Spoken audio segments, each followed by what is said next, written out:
Allahumma salli ala sayyidina Muhammadin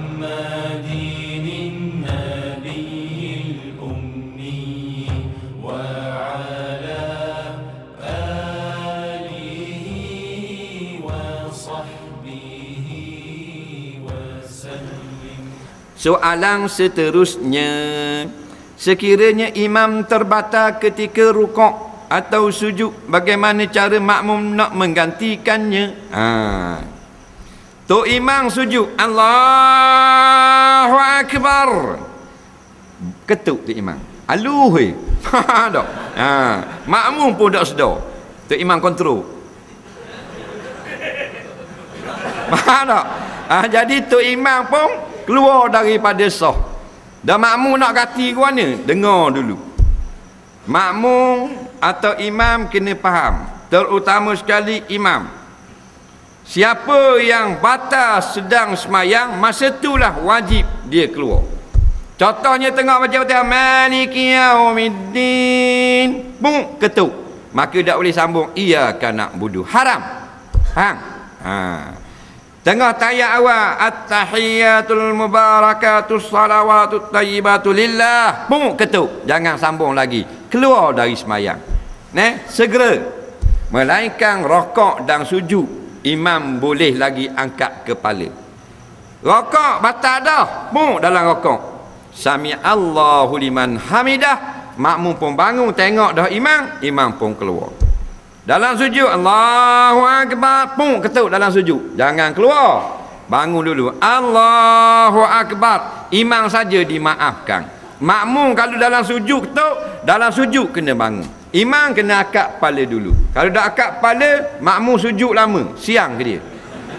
Nah, dah imam tembak dah, dalam sujud ketuk, imam lari, makmum duk tunggu congok, mayang isi 11 lebih dah akak pergi kepala. Nak akak takut batal. Tu imam bodoh. Kena cerdik kat tu imam. Jadi walaupun batal dah akak, Allahu Akbar dan keluar. Baik, bila bangun gitu tahiyat akhir, lagu mana nak pergi ganti? Jawabnya, kalau dalam tahiyat akhir sekalipun, makmum ganti juga. Faham tak? Bangun dah dan terus pergi berjalan, duduk kat imam, sambung sembahyang imam, tak ada masalah. Faham? Dah kalau nak rokok, tu imam batal dalam rokok, maka sambungnya Sami Allah liman hamidah, makmum mari, tak payah rokok. Faham? Makmum mari sambung dengan i'tidal. Faham? Dan makmum jadi imam terus sujud. Soalan seterusnya, bagaimana cara sujud syukur, perlukah wuduk atau tidak? Dalam mazhab Syafi'i rahimahullah ta'ala dan jumhur ulama, sujud syukur sama macam semayang, perlu ada wuduk, perlu tutup aurat, perlu suci dari najis, dan perlu menghadap kiblat. Soalan seterusnya, yang saya tahu agama ada 3 aspek, iman, Islam dan ihsan. Apakah pengertian ihsan? Ihsan ini maknanya kita menjaga amalan batin kita. Tauhid adalah tapak, Islam adalah binaan itu, ihsan adalah kawalan supaya binaan itu tidak runtuh. Jadi dalam hadis mengatakan, antak buddha rabbaka ka'annaka tarah, engkau beribadah seolah-olah engkau melihat Tuhan kamu.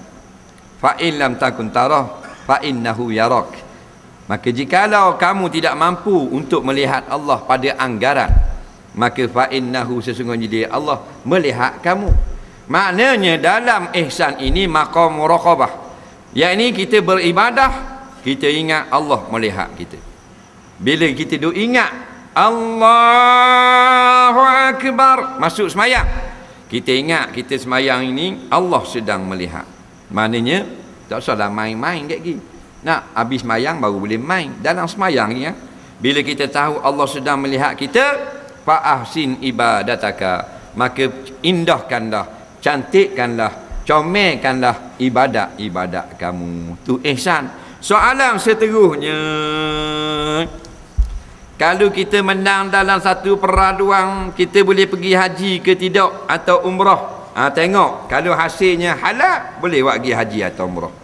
Jangan hasilnya haram. Tandingan Ratu Cantik Malaysia.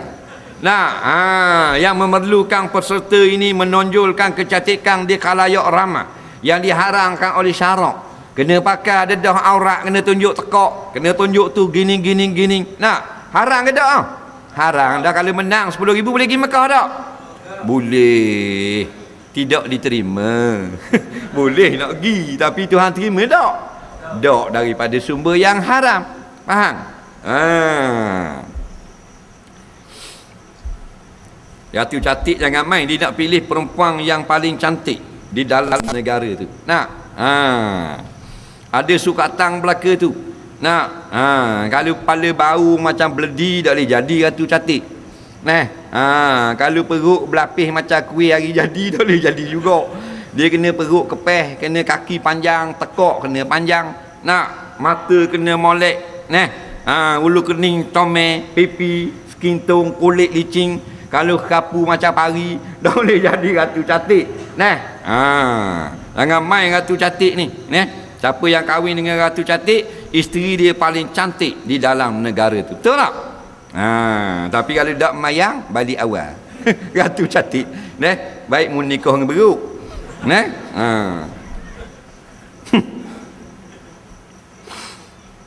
Yang sebenarnya isteri-isteri kita ratu cantik belaka. Faham tak? Siapa yang ada isteri, hendaklah dia anggap isteri dia cantik. Faham? Jangan kata isteri dia tak cantik. Itulah suami yang baik. Nah, suami yang soleh. Bukan nak kata isteri ratu cantik itu tidak cantik, tapi isteri kita cantik. Bapa dia cantik, dah dia isteri kita. Dah cantik ke mana kita tengok tekak pendek gitu. Gemuk lagi. Dah mu tengok, aku tengok cantik. Dah apa mu mata rabun dah bini aku kata cantik. Faham tak? Tu tugas seorang suami. Jadi kalau suami isteri dia dengar, suami dia kata isteri dia cantik, suka tak isteri? Suka tak? Walaupun dia tak cantik. Isteri dia kata slimnya body you, padahal macam ke badak sumbu. Faham tak? Suka juga bini tu. Sebab tu jangan kita duk puji orang sama. Puji isteri kita. Faham? Kerana perempuan ini suka dipuji. Dalilnya mereka suka kelihatan cantik. Tu perempuan dia pakai lawa-lawa tu. Kan pakai baju lawa, pakai make up, pakai shadow, pakai lecu, pakai air wangi, pakai kasut tumit tinggi. Beg tangan saja 3 minggu pilih. Nak pilih beg tangan saja. Oh, jangan main perempuan. Sudu milih perempuan. Nak pakai selekong tu 3 hari. Muka dia ni kalau dia nak make up, kalau orang basuh bah siap. Muka dia tak siap lagi. Padahal bah tu besar. Sejam siap. Dia 2 jam tak siap lagi. Muka dia besar piring. Dia ni terlalu detail perempuan. Nak kepada kecantikan. Dia tu dalam ada orang tak kata dia cantik tak. Padahal dia make up dah. Tak ada orang puji tak. Dia rasa comel dah. Betul tak? Apatah lagi kalau kita puji dia. Faham? Suka sangatlah dia. Bini kita pakai lawa-lawa, sengih dah dia. Kita tak kata lagi lawa. Kalau bini kita sudah mandi pakai lawa, pakai baju siap, pakai shadow, pakai gicu, dah sapa sebuah rombongan bah. Daripada Johor. Bapa ni ramai tak? Mari kami sepakat mewakili rakyat negeri Johor, ingin mengucapkan tahniah kerana isteri tuan adalah paling cantik di mata kami. Oh, tengok bini kita gelepar teruslah bilik air. Kata. Macam lipas cabut kaki. Jadi suami-suami nak tunggu orang puji bini kita. Tak ada. Pujilah dia sekarang. Faham tak? Tengok dia buat air, kita kata Allah sedap sungguh. Tak ada lagi orang boleh buat Nescafe macam awak. Saya minum kopi tiang, minum atas kapal terbang mah baru ni, minum masa pergi naik negeri planet Maris baru ni. Faham tak? Sedap dah, tapi awak buat sedap lagi. Suka tak bini kita? Suka. Belagi pula pergi buat orang lain. Kata. Nampak orang puan kan cerdik ingat bodoh.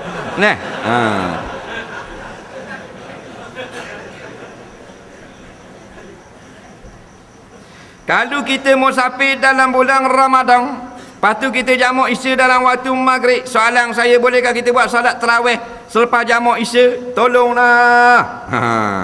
Dia ada pendapat mengatakan kalau kita dalam perjalanan tidak boleh mengerjakan solat sunat. Walau bagaimanapun ada yang mengatakan kalau kita ada masa kita boleh mengerjakan solat sunat bila sampai di setempatnya. Syarat nak mengerjakan solat tarawih mesti dalam waktu isyak. Jadi kalau kita jamak dalam waktu maghrib tak boleh lagi melewat solat tarawih kerana belum lagi sampai waktunya. Soalan seterusnya, kita ada masa 8 minit lagi, boleh? Saya ada wuduk, lepas tu kena tarik cicak, wajib ambil wuduk tak? Ke basuh je? Oh, bekeng dia. Bak wuduk nak marah kat orang. Dia ambil wuduk, lepas tu kena tarik cicak. Kena ambil wuduk mula, tak payah, tak batal wuduk kena tarik cicak. Kena tarik orang, tak apa lagi. Tak ada masalah. Nak, jirit sebelah kaki meluah, tarik orang, tak batal lagi wuduk. Yang membatalkan wuduk 4 perkara saja: sentuh perempuan, sentuh kemaluan, keluar suatu daripada jamalan depan dan belakang, hilang akal. Hak lain tak batal. Kemudian time semayang garik dengan isa, ada tok imam baca Fatihah dan surah lain secara dak butir. Tajwid dak tahu ke mana. Saya pun kadang-kadang dak tahu surah apa dia baca. Tak apa ke? Sedangkan ada lagi orang lain hak boleh jadi imam. Apa pendapat? Jawabnya, kalau kita dengar imam baca tak betul, belum tentu imam tak betul. Kena molek mu yang tak betul. Jadi nak mengatakan tak betul, sahih itu dengan beberapa orang yang mendengar dan mereka pandai dengan hukum-hukum Quran. Jangan sampai jadi fitnah. Tak, kadang-kadang masalah mic, masalah wayar. Wayar dan kadang-kadang ni jirit, tak hilang putus. Dia tak tahu wayar lalu kot tubuh tu imam, lalu kot belakang robok dulu, cicok pakat jirit. Jadi bunyi kadang-kadang kepek. Dia kalau baca, beberapa orang yang pandai dengar, sahih salah. Bila salah, jangan tukar tu imam. Bila salah, khabar dia dulu, suruh betul. Mungkin nak tukar saja. Dia tak ambil, aku biar tak ambil, aku nak jadi imam kau, salah-salah baru kita tukar. Faham tak? Pasal jelas dah salah. Dan kerana pemimpin ni dalam bab ni dia orang lain mudarat ramai. Jadi kalau imam sama macam dia bab ekspres. Kalau dia bawa dak betul, berani nak naik. Masa kita tunggu bas ramai-ramai, bas pun mari. Masa mari tu masuk lokang dah. Kona. Mana gini lebar? Tak lapar ke benda? Turun pula uyur ayang itu lebar. Kata mana lebar? Set daun ketung. Dah kita naik dah bas tu. Tak sedap kalau naik pun tak sedap. Ngucap sama asyhadu alla itu. Asyhadu alla ya. Takut berlanggar. Maka imam gitu juga. Soalan seterusnya. Saya seorang wanita. Ada apa je? Tinggal berdekatan dengan masjid. Mana lebih baik bagi saya, solat di masjid atau di rumah? Orang perempuan afdal solat di rumah. Apa jadi sekalipun, melainkan solat yang disuruh hadir ke masjid, seperti solat raya, seperti solat istisqa. Melainkan ada kuliah di masjid, ada tazkirah, maka afdal dia ke masjid. Soalan seterusnya.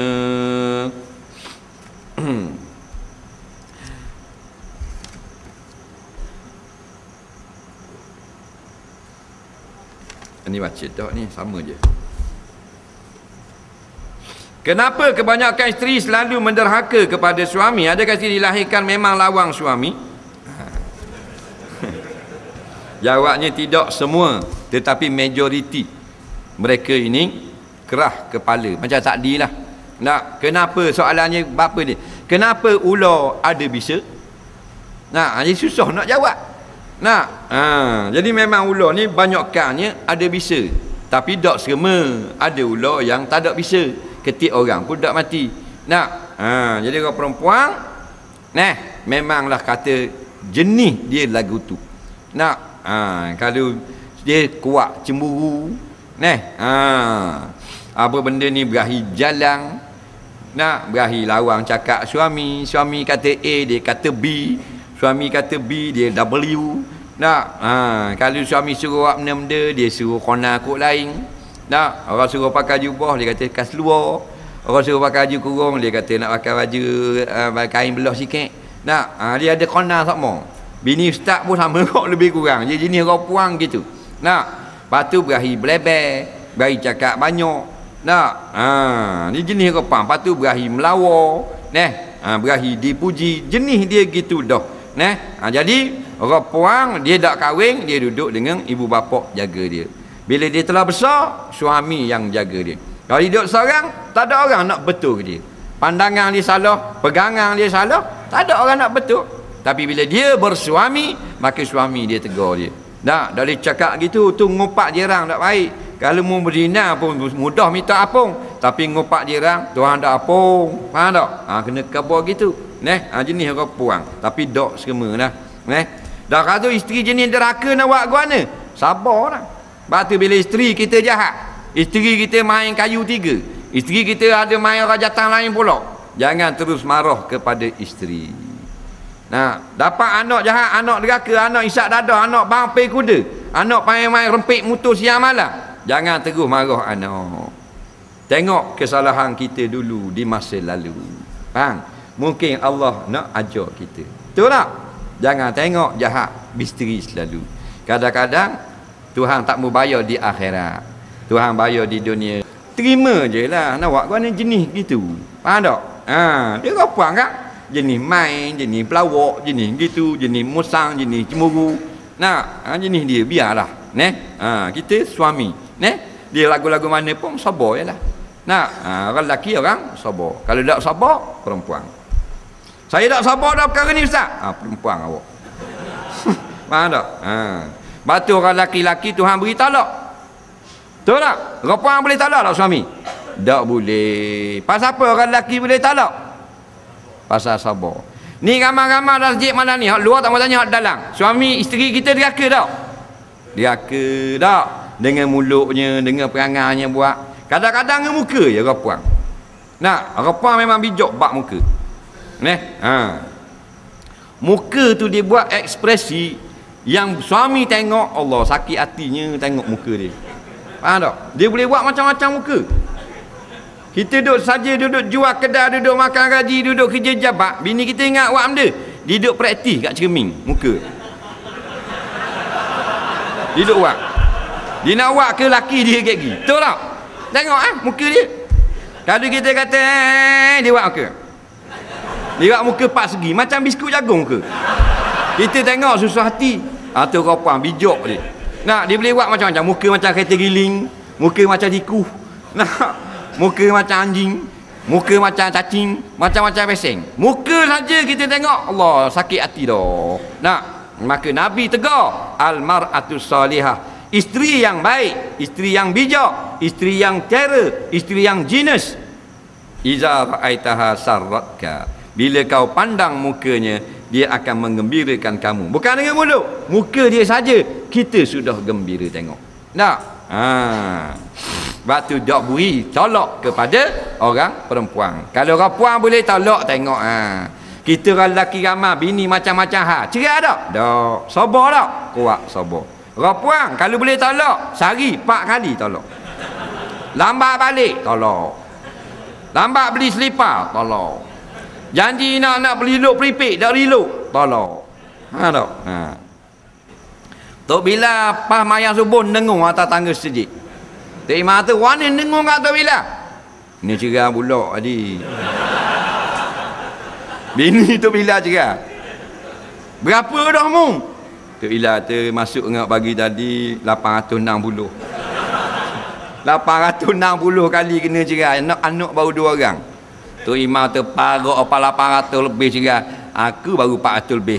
Tak?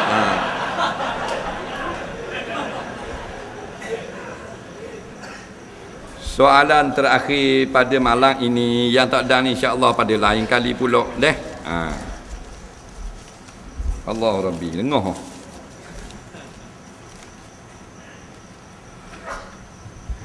Saya tak faham sujud sahwi. Bila perlu sujud sahwi? Bagaimana cara sujud sahwi?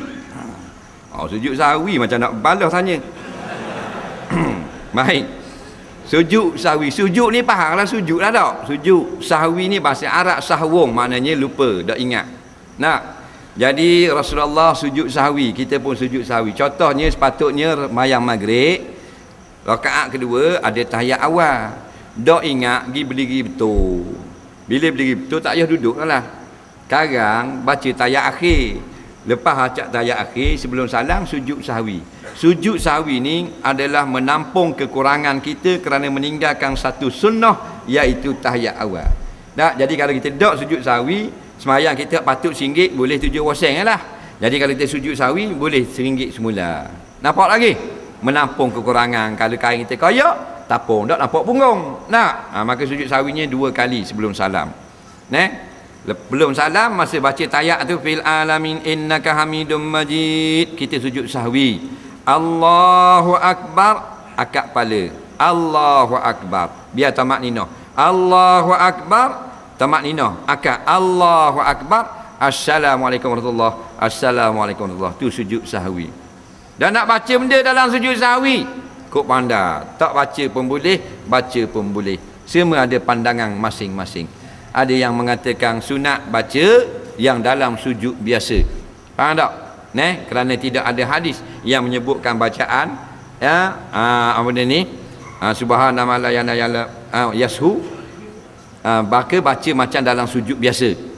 Ada yang mengatakan boleh baca subhanallah yanamu wala yashu. Nah, ini pun bukan hadis, pandangan ulama. Dan ada yang mengatakan tak baca apa-apa kerana tak ada hadis yang meriwayat suruh baca apa-apa. Tiga-tiga ni betul belaka. Tak payah balah, comel lah teng. Nak baca subhanallah boleh, nak baca subhana rabbiyal a'la boleh, tak mau baca apa-apa pun boleh. Nak kemah keming selalu. Saya susah nak hafal surah Quran, mudah lupa, benar otak. Apa petua ni? Petua dia jangan jadi benar. Bila kita banyak makan, maka otak kita banyak benar. Banyak minum, banyak benar. Sebab tu kalau tok guru tak ada perut ucik. Tok guru makan banyak. Jadi tok guru ada. Tengok budak sekolah. Anak kita ada 5 orang sekolah rendah belaka. Jah 1 sampai ke jah 6. Ada hak seorang tu makan banyak sungguh. Hidup air pinggang, digala dalam puyuk. Nampak? Baru jah 4. Banyak makan, tidur pun kuat bila banyak makan. Tengok periksa sekolah nombor berapa. Kalau murid dia ada 60, tahu dah dia mana 60 nombor. Ada jenis gitu. Sebab apa? Bila banyak makan, banyak tidur. Banyak bertidur, kurang akal. Banyak tidur, kurang umurnya. Banyak minum, banyak kecing. Bila banyak kecing, halus saraf pemikiran kita. Pada duduk main dalam jambang saja 8 tahun. Siapa yang kecing 2 kali sehari, maka dia sebenarnya duduk dalam jambang 8 tahun. Kalau umurnya 50 tahun, main dia duduk dalam jambang 58 tahun. Rima aku ke benda 8 tahun duduk dalam jambang. Soalan terakhir. Ala parok ni. Masa saya jima isteri saya ingat perempuan lain. Apakah hukum dosa atau tidak? Ni soalan terakhir dari JKK. Biar dia nak tanya. Jawabnya masa kita tubuh dengan isteri tak boleh bayang perempuan lain. Terbayang tak apa. Tak boleh. Kerana dikira dosa kecil, walaupun tidak dosa besar, dosa kecil. Dosa bayang orang lain dah. Tu kata saya dak semangat, ustaz ada kok dia jawab. Kalau saya bayang isteri saya dak semangat, apa isteri saya dak lawa tak? Dan yang mungkin nikah ke dia apa suruh?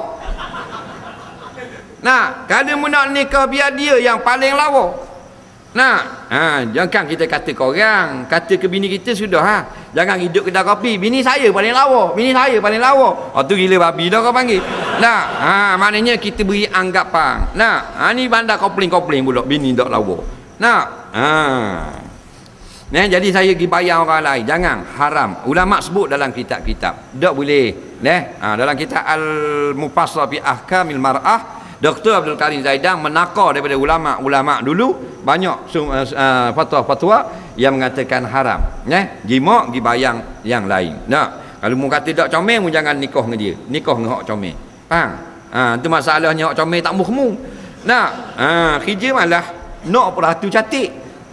Jadi bila kita dah berkahwin, walaupun bini kita hitam sekalipun, inilah isteri kita. Walau bini kita gemuk sekalipun, inilah buah hati kita. Faham tak? Lama-lama dia akan rasa sayang. Perempuan tak usah bimbang kalau kulit hitam. Pasal apa?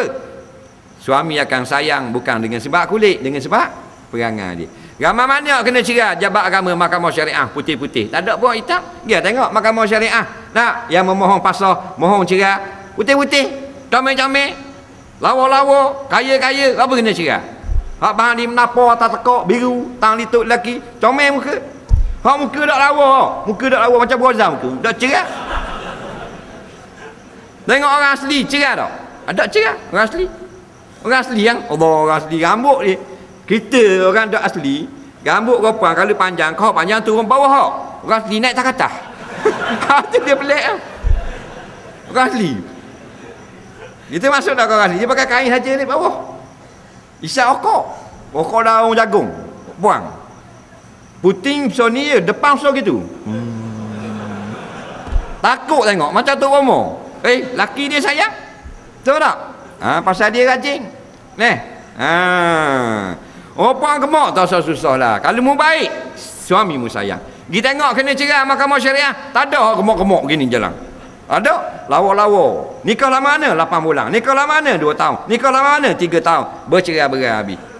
6 bulan, 3 bulan, setahun 2 bulan, jeng keren habis. Lawa, putih. Allah tumik macam buah strawberry. Pinggang raping kena cerai. Dah mulut rapuh. Tahu tak? Mulut rapuh macam pinggang kau raping mulut. Kena cerai. Pinggang 27. Kena cerai. Punggung 63. Kena cerai. Dada besar 38 dikat. Kena cerai. Molek-molek ada. Nak tekak jinjang kena cerai. Bini itu bini kena cerai juga. Perangai. Perangai. Kalau bini kita dak lawa, hidung kepek sikit, kulit pun dak putih, tapi manis mulut. Kita sapa dia rumah, abang, assalamualaikum. Selamat balik. Duduk bang, saya letak air sekejap. Seronok dengar. Dia pun mari ambil air letak depan kita, sila minum bang. Kalau tawa, kalau manis komplain lah. Saya bukan pandai sangat. Lepas minum dia pun cakap-cakap, pegang kita, pecek tekak, pecek hidung, jolok mata. Seronok juga kita. Hilang kok lengah.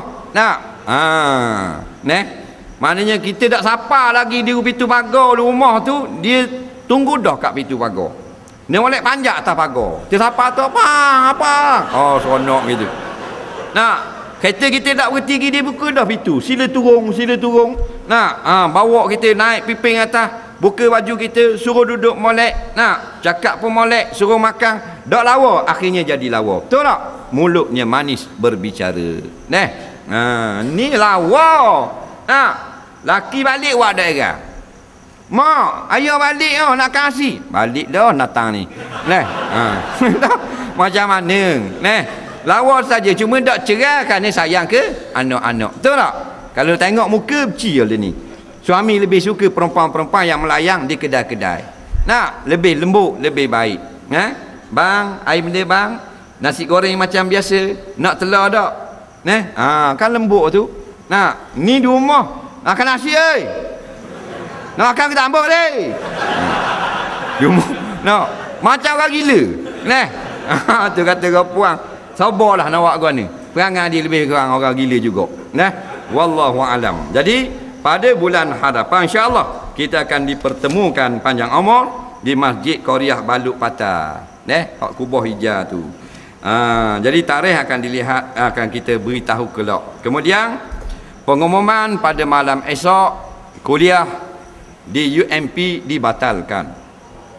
Atas arahan daripada pihak atasan supaya UMP membatalkan kuliah saya esok. Jadi jangan marahlah UMP. Mereka beria-ia benar semuanya dengan banner, dengan apa, dengan petah buat belaka dah dalam masjid. Kuliah tu, kuliah. Kuliah tu sebenarnya tajuknya untuk membimbing murid-murid kepada lebih cemerlang di dalam pelajaran. Tapi orang atasan tak suka juga kuliah gitu. Dia arahkan pihak UMP nak hari ini supaya menyekat program itu pada hari esok. Jadi tak ada lah. Sila sharekan dalam Facebook, dalam apa. Tak. Takut ada orang mari nyanyi jauh-jauh. Jadi dia tahu apa ni, dia tak suka kepada agama. Tak. Jadi kita pun tak sukalah ke dia. Faham tak? Betul tak?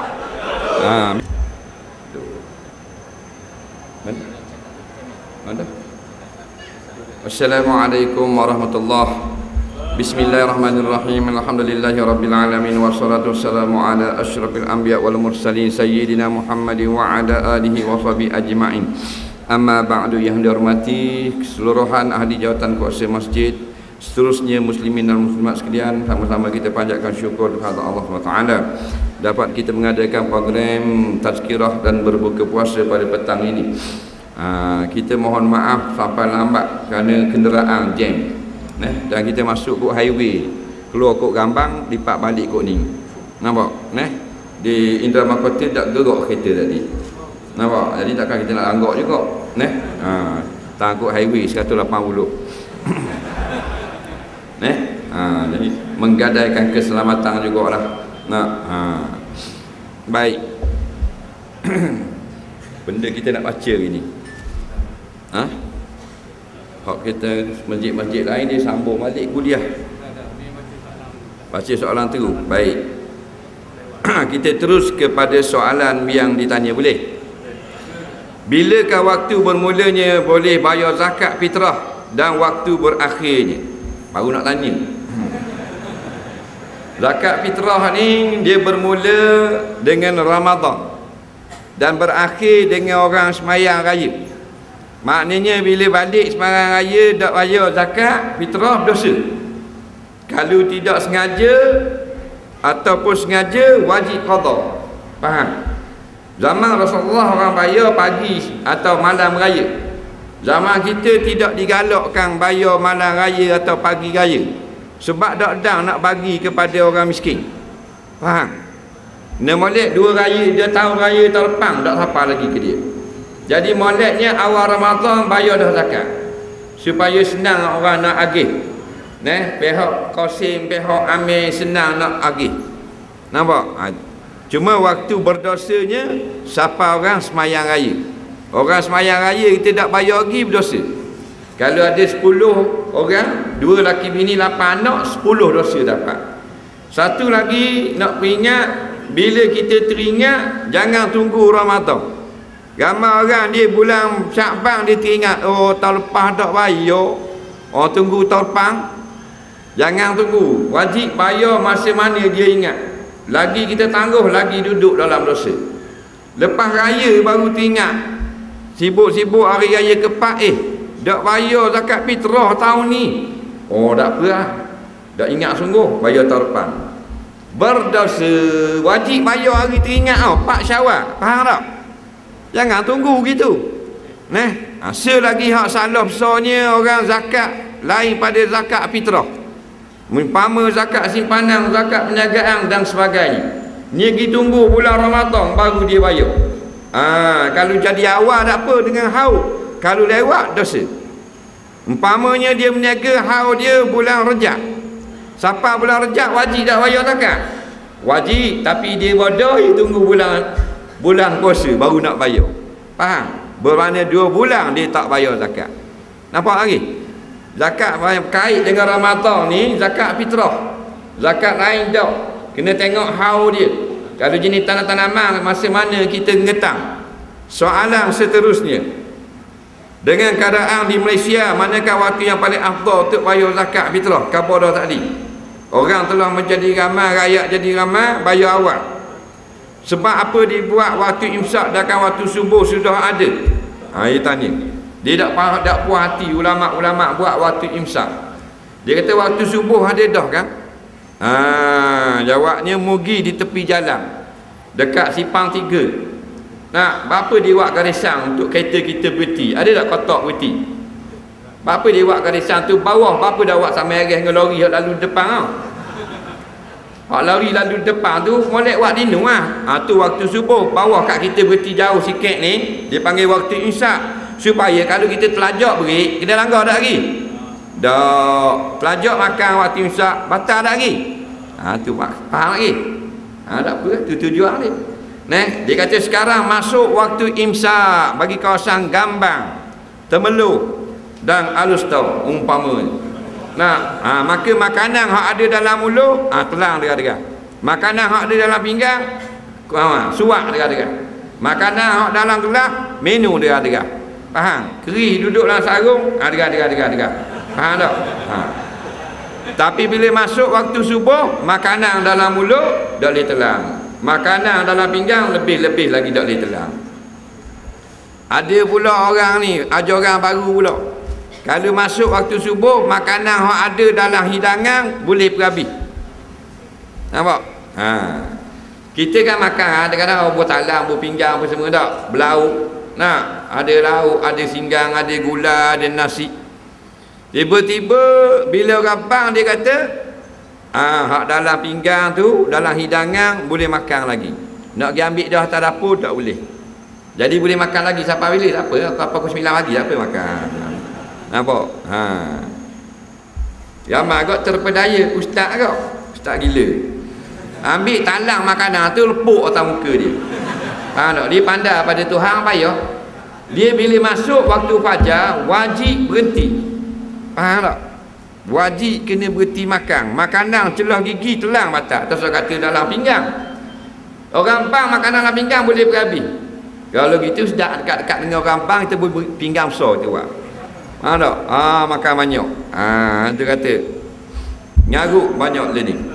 Soalan seterusnya, budak-budak kena zakat fitrah juga ke? Jawabnya, kena kot mana? Kena keluar zakat? Tak keluar zakat nak zakat fitrah budak-budak, tetapi orang keluar untuk dia. Contohnya kita ada 3 orang anak. Kita kena keluar tak zakat untuk anak kita? Kena lah. Kita ada 3 orang anak, katakan 5 riyal seorang, 15 riyal atas anak saja. Dan anak tu keluar zakat tak? Budak kecil tak keluar zakat fitrah. Lain pada zakat fitrah kena. Contohnya anak kita ada wang simpanan. Orang ada wang simpanan ni kalau cukup nisab dan haul kena zakat tak? Kena zakat. Anak kita ada RM100,000. Dalam masa setahun kena keluar zakat. Anak kita umur berapa? 2 tahun. Faham lagi? Dia kata dah mana anak ada 2 tahun kena keluar zakat. Ambil dua ni piti RM200,000. Tu senang ayah dia mati. Faham tak? Ayah mati, pesaka dapat tak ke anak? Dapat lah. Bagi anak dia dapat RM200,000, RM100,000 tak? Bila sudah setahun kena bayar tak zakat? Kena bayar zakat. Ramai orang tak faham. Kanak-kanak tak kena zakat. Harta kanak-kanak wajib zakat walaupun baru beranak. Faham? Mu tak ajar dengar pun memang mu dengar wrestling je pun duk tengok dalam TV. Mu nak reti ke mana? Faham? Harta kanak-kanak, harta orang gila, harta budak kecil, harta orang tua nyanyak kena zakat belaka. Fitrah tak kena pasal dia kanak-kanak. Pasal fitrah zakat badan.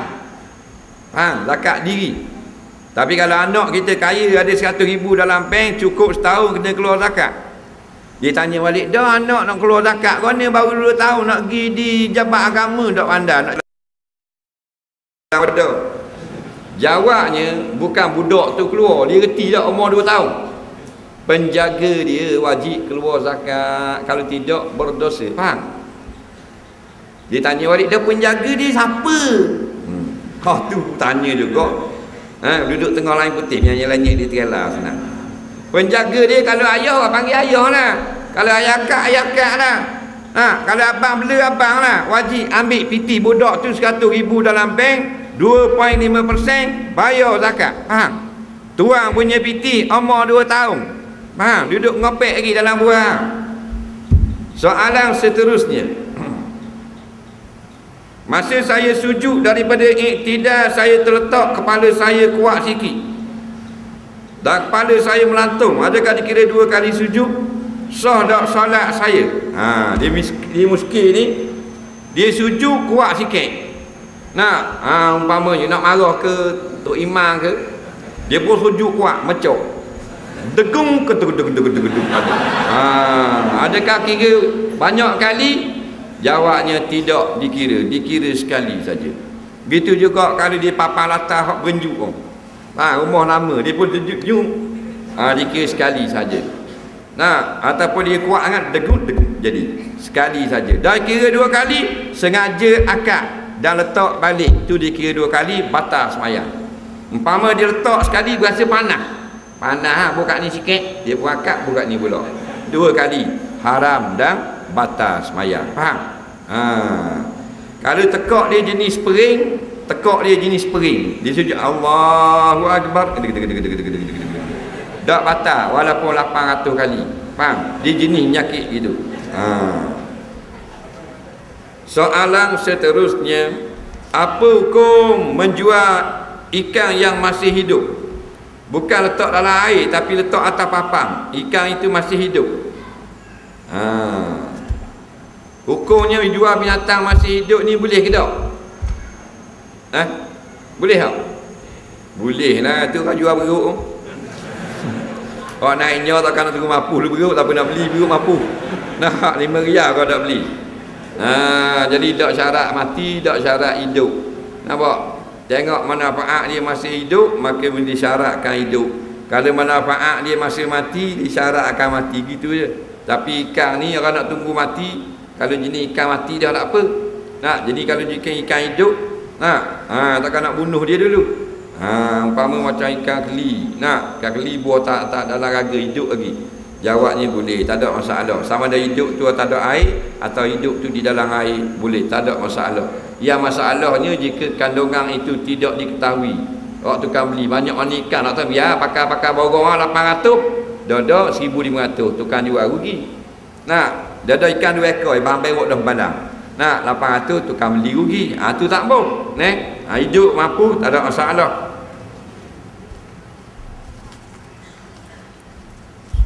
Soalan seterusnya, boleh tak pasang pelita sepenuh raya? Sebab ada orang cakap Hindu pula. Ada orang kata pasang pelita malam raya jadi Hindu. Batu ulama' dia jawab, dia tak beri orang awam jawab. Dia tak beri, maknanya orang yang bukan ada autoriti tentang ilmu ni jawab. Sebab tu di dalam kitab-kitab fatwa-fatwa ulama', dia ulama'-ulama' yang jadi mufti-mufti besar ni, dia akan jawab daripada jawapan para imam mujtahid. Dia ambil, dia kata berkata imam, berkata syekh. Tak ada lagi dia jawab, dia ikut kataan ustaz. Dalam kitab ni, ustaz kampung saya jawab gini. Pasal ustaz ni dia tak boleh jawab. Ustaz ni dia tak ada kuasa nak keluar hukum. Tapi pak kita ni ustaz sudah lompat hukum. 10 ustaz, 10 hukum keluar. Faham? Pasal bila seorang ustaz keluar BA honor, baru balik mengaji, baru boleh ijazah, dia rasa dia ulama' dah, maka dia mengeluarkan hukum. Padahal dia baru lulus satu sekolah bahagian agama, dan sepatutnya balik ke Malaysia meneruskan pengajian dengan ulama'-ulama' untuk mendalami ilmu agama. Tapi tak, dia baru dapat degree, dia rasa dia ulama' dah, maka mengeluarkan 10 ustaz, 10 hukum. Padahal ustaz tidak layak mengeluarkan hukum. Dia hanya tolong baca kitab Arab dan tolong terjemahkan pada orang kampung yang tak reti bahasa Arab. Faham lagi? Tetapi dia pakai idea dia sendiri. Tengok apa yang berlaku sekarang tak? 10 ustaz, 10 hukum keluar. Kalau ditanya haram, kalau ditanya dah haram mana, capu-capu nak makruh pula. Nampak? Saya rasa pendapat saya lah. Aduh, padahal ngaji Universiti Melaya baru, mana ada pendapat mu keluar universiti. Nak keluar pendapat, mu kena jadi syekh, mu kena jadi ahli fiqh, baru kata pendapat saya. Faham? Baru BA honor degree imtiaz, tak boleh keluar pendapat. Suka dah orang. Tapi dah sekarang kita ni label orang kampung ni jahil lagi tentang martabat ulum ini. Maka kita menerima seorang ustaz sebagai seorang ulama' mujtahid. Sehingga Imam Syafi'i kata haram, Imam Syafi'i kata wajib, Imam Hanafi kata wajib, Imam Hanbali kata wajib, Imam Maliki kata wajib. Dia kata betul dah, tapi ada ustaz tu kata tak wajib.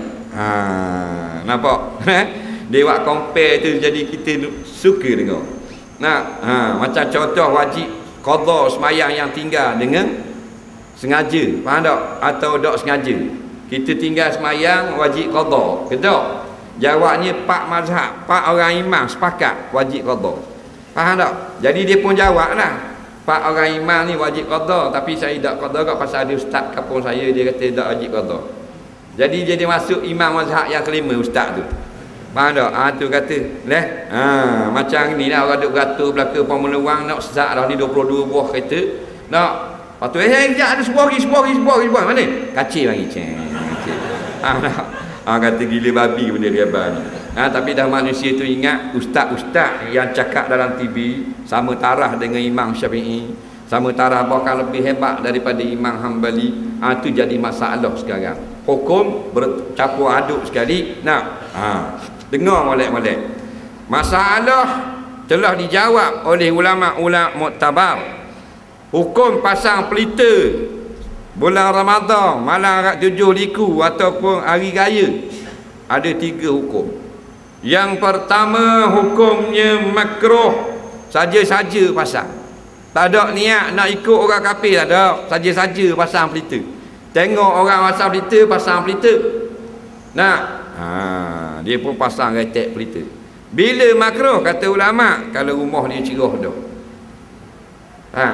Yang kedua, harus apabila rumah dia gelap, dia pun pasang pelita.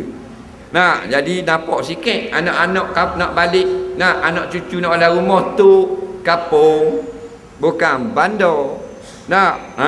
Jadi musim-musim raya ni anak cucu balik, jadi gelap. Tahun lepas dah ingat pasang, tu jatuhlah telaga. Faham tak? Jadi pasang dah supaya cerah halaman rumah, hukumnya harus. Nampak lagi?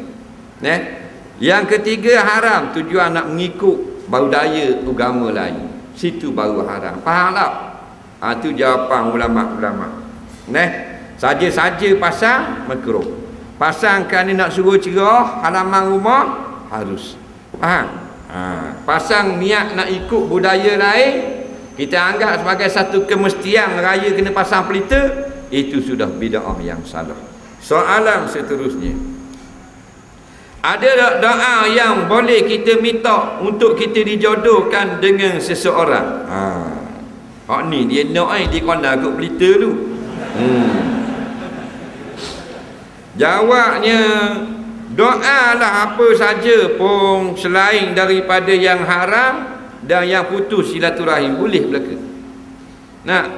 Nak minta doa benda, nak minta naik pakat, boleh tak kita doa? Setiap yang kita minta disyaratkan jangan haram. Kita nak berniaga, nak buat kedai, nak kedai ni haram tak? Kita ubuh dia hukum haram tak ni berniaga? Tak, maka kita doa minta sebuah supermarket. Haram tak doa tu? Minta. Benda tu tak haram, minta. Lama dah pakai motosikal. Nak suruh murah rezeki, nak beli wajar pula. Boleh tak? Pakai kereta haram tak? Tak haram, minta doa pada Allah. Ya Allah, ya Tuhanku, sudah 15 tahun aku menunggang Honda, maka murahkan rezeki aku dapat memberi sebuah potong wajar. Haram tak doa gitu? Silakan. Orang putih boleh, Arab boleh, Kampuchea boleh, Mongolia pun boleh. Tak ada masalah. Yang Nabi kata tak boleh, doa yang haram. Doa nak minta orang pecah belah rumah tangga orang. Doa nak buat benda haram, doa putus silaturahim, tak boleh.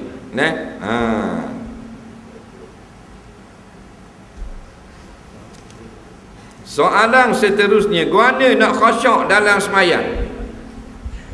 Jawabnya, khusyuk ni banyak martabat. Macam polis ke, dia ada constable, tak berapa stable tu pendapatan. Dia ada kopral, dia ada sarjan, dia ada inspektor, OCPD, bunga padi, bunga gandum, macam-macam persen. Faham? Maka begitu jugalah dengan khusyuk. Khusyuk yang pakat rendah, iaitulah kita diam segala anggota. Jangan bergerak-gerak. Faham? Maya gerak. Jangan gerak, duduk diam. Baca sudah. Mula-mula tamakkunun, tenteram segala anggota. Kalau bergerak-gerak bukan khusyuk. Hak tu hak nombor satu, latih hak tu dulu. Jangan tergaru-garu macam beruk mayang. Faham tak? Jadi kalau sikit-sikit saja gatal, jangan garu. Gatal yang boleh garu ni, kalau kita tak garu, terganggu khusyuk kita, maka boleh kita garu sekejap. Faham tak? Sebab dia ganggu dah khusyuk kita. Jangan asal rasa garu, asal rasa garu. Jadi beruk kena belacang. Nolek pakai jubah mayang, tapi tergaru-garu. Kaki gatal garu ke kaki. Mayang tu. Kalau budak kecil tak apa lah. Ni tua nak masuk kubur. Kemudian martabat yang seterusnya, diam segala anggota, maka kita perhati bacaan. Amal tu sudah. Benda kita kata Allahu Akbar, Allah Maha Besar. Segala di muka bumi, di alam ini kecil belaka. Sikit pun aku tak takut. Faham tak? Mari arti gitu. Bila kita rokok, aku tunduk kepada kerajaan-Mu ya Allah. Kerajaan yang gagah, yang bukan naik dengan pilihan raya. Kau dengar mau? Tu khusyuk tu. Bila kita sujud, aku tunduk, buktikan aku tidak lagi melawan segala hukum-Mu. Dahiku yang paling mulia, aku letak di tempat yang paling rendah, iaitu hina. Baru khusyuk. Ni dak masa rokok, kaki dak ingat nak kepit kuku seputung lagi. Gak giah pambayang. Faham tak? Tayar awal teringat pula lagi. Dang kedok lauk ni ramai-ramai, dang kedok lauk ni. Ramai ni. Faham? Dia panggil sembah bayang gitu. Apa pandangan mengenai anak remaja masa ini yang bangga dengan tidak menutup aurat? Dan apakah tindakan yang perlu diambil oleh masyarakat? Jadi maknanya budak-budak muda ini gemar, suka, seronok, bangga dengan fashion-fashion yang bercanggah dengan agama. Jawabnya jangan kita salah budak-budak muda, tapi kita salahkan orang yang beranak ke budak-budak muda. Nabi ajar kita nak salahkan orang. Kullu mauludin yuladu 'alal fitrah. Semua budak-budak beranak bersih belaka. Dan maknanya ibu bapaknya pak abawan yuhawidani au yunasirani au yumajjisani. Ibu bapaklah yang membiarkan anak tadi tidak ditarbiahkan dengan betul, akhirnya terikut cara Yahudi, cara Nasara, cara Majusi. Faham tak? Jadi hak jenis anak-anak puang hak dak tutup pada daga tu, umur 14, 16, 18 dah. Bapa dia jadi gitu? Sebab mak pak dia bodoh, tak reti hukum hakam agama. Betul tak? Tak apa. Jangan nak salah budak tu saja. Kalau mak pak dia reti, cerdik, pergi kat orang dengar, dia dengar.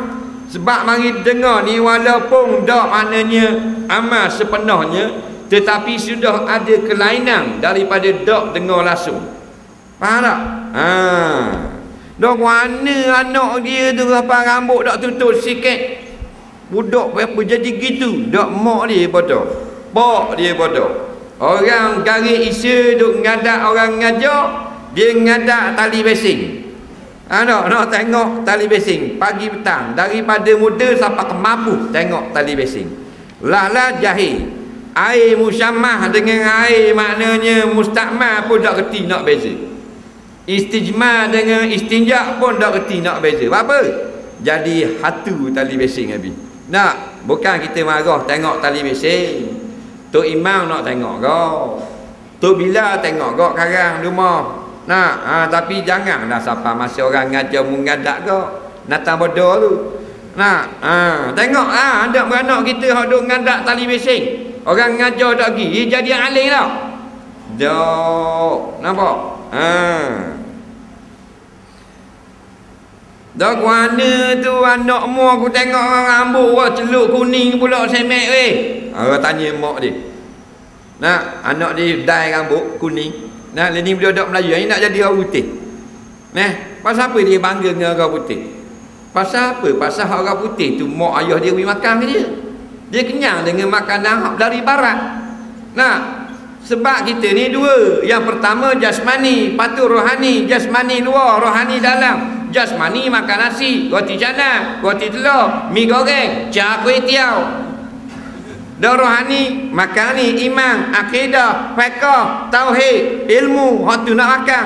Dan mak dia tak wi makan hak dalam, wi makan hak luar saja. Dalam mak lapar dah. Dah lapar makan hak mana? Dah tak ada kuliah, tak ada ulama, hak mari daripada luar makan. Tu ikut tali basing, beli majalah. Tu dah. Ha, tu jadi pakaian dia. Pasal dia makan barang luar. Dah pergi wi makan barang luar. Mak pak dia dak reti bahasa bodoh. Lok ke anak dia lapar rohani dia sehingga makan benda-benda daripada luar. Nah, panas sikit petang ni. Lewat pun mari. Ada pula duduk kanan, slow duduk belah kiri ya. Jangan slow duduk belah kanan ganggu orang. Nah, ini cerdik gitu. Jadi jangan salah anak-anak saja. Ibu bapa dia akan disoal di akhirat. Faham? Kullukum ra'in wa kull ra'in mas'ulun an ra'iyati. Setiap kamu akan ditanya daripada anak-anak kamu di padang mahsyar nanti. Kamu si pulang bin sepulang, bukankah anak kamu si Pulana yang beramal 14 tahun telah balik? Kamu benarkan dia keluar ke pasar malam tidak memakai tudung? Maka akan disambut dihumban ia bapaknya ke dalam api neraka. Batulah ibu bapa yang akan diazab di alam kubur dengan sebab anak-anaknya jahil di atas muka bumi. Nampak? Soalan seterusnya. Kita berhenti sini kau apa? Tianung 759. Sini apa? 20. 720. Bukan 721 ini. 720. Kamu bagian makan derah ingat. 20-21 tu siapa nak lari sikit ingat tu. Sifat 20 bengong sama. Saya heran tentang masyarakat ini yang mana tiap kali ada masalah dalam pembentukan saf solat. Boleh tak jelaskan hukum pembentukan saf solat yang betul? Saf solat ni Nabi kata kalau kita betul sama, maka hati kita mudah nak jadi betul. Sebab tu kita tengok masih lagi bercelaru kita dalam politik kita, dalam ekonomi, dalam kampung tak. Huru-hara kali mana? Sebab sah tak sama. Tujuan semayang jemaah supaya kita keluar daripada masjid untuk hadapi dunia dalam keadaan sudah tersusun rapi sah kita. Tujuan ikut imam kerana tujuan nak latih kita ikut pemimpin. Pemimpin yang salah kita tegur. Faham tak? Pemimpin di luar sana salah, menteri salah, kita tegur ke? Tu ajar dalam semayang jemaah. Rapatkan sah supaya kita ada ukhuwah. Nah, batu kita tak ada ukhuwah kalau renggang-renggang. Sebab apa ni orang duk kepala? Hak politik saja pening pada dengar. Hak ni gini, hak tu gitu, pasal dia. Kita tengok sama tak? Tak sama juga. Dah betul dah. Ada hubung kait belaka. Nampak? Kita tidak sempurna. Bila wak tak sempurna, dia akan jadi banyak benda yang tidak sempurna. Comel belaka dah, telur cukup dah, kepuk molek dah, tepung betul dah, kuali mahal dah, cap bewok, dapur gas pula, bom pani order daripada Itali tu, orang yang kapal-kapal selam. Faham tak? Api pula kita buka kuat. Comel tak kuih? Api buka kuat sikit. Dah comel hitam boh. Faham? Jadi banyak benda perfection yang Nabi pesan kita dak buat. Nak, batu berlakulah benda-benda. Jadi rapatlah soh. Rapat soh, jangan duk main kekeng gitu. Nak, kalau sakit lain dia kena kekeng. Sebab apa? Ulurang. Ada apa dia kekeng gitu batu soh. Nak,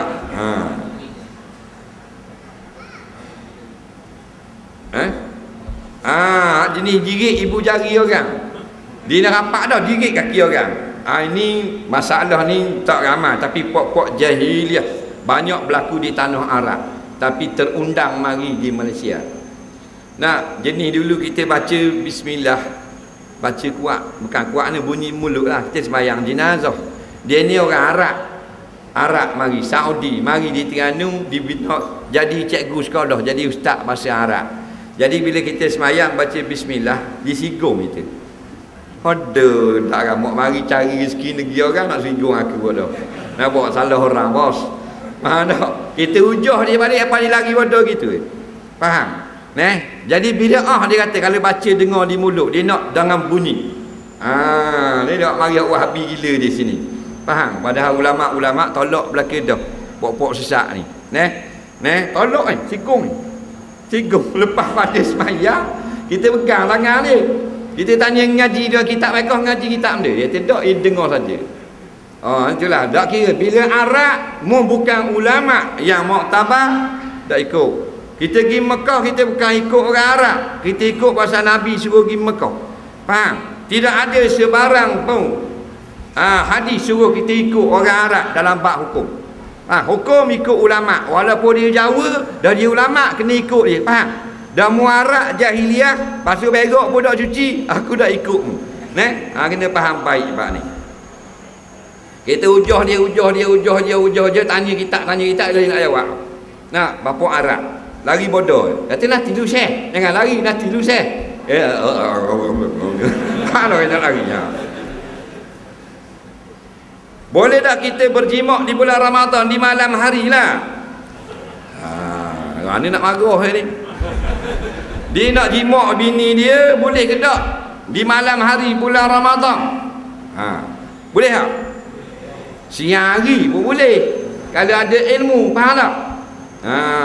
Jadi yang diharamkan jimak isterinya siapa? Orang yang tidak ada uzur syar'i.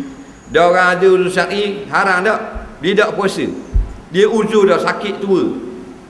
Faham tak? Sakit tua, sakit berat ni puasa ke tak? Wa 'alal ladzina yutiqunahu fidyatun ta'amu miskin. Yang tua dah rak cetong 3 tenda dah. Jalan ngekor dah. Macam ke zombie kapur pisang. Faham tak? Tak wajib puasa, bayar fidyah saja. Tiba-tiba pergi jimak bini dia. Puasa dah rak jimak je rak. Nampak? Maka hukumnya tidak haram atau dia sedang musafir. Faham tak? Jadi hak kita muda-muda tak boleh kan? Dah malam boleh tak? Malam boleh lah. Sebab tu dia berbuka puasa. Ada ulama-ulama, dia bukan ulama. Ada seorang sahabat tu, tak mau khabar nama dia. Dia berbuka dengan jimak. Buka dengan jimak. Bunyi dia dum-dum. Seretong. Faham tak? InsyaAllah kita akan berbuka seminit daripada sekarang. Betul tak? Seminit lagi. Jadi harap maaf jugalah. Sekali lagi banyak-banyak bukan sengaja. Kuatang tak dia keluar daripada bandar, masuk ke jalan belakang, siapa di Indra Makata tak gerak kereta. Naik atas tu tak gerak, atas ni tak gerak juga. Tengok lebih kurang 2 km depan, bahang dukuk, highway Gambang dah pula. Tak? Jadi bukan disengajakan. Memang kita berudu rapok. Siap dah tadi 5 suku. Jangan marah lah. InsyaAllah kita akan berbuka. Terus ke mayang dulu? Kita bagi dah makan. Lepas mayang baru makan nasi. Ke buat ni? Buka terus. Jadi kita akan berbuka tu lambat baru kita semayang.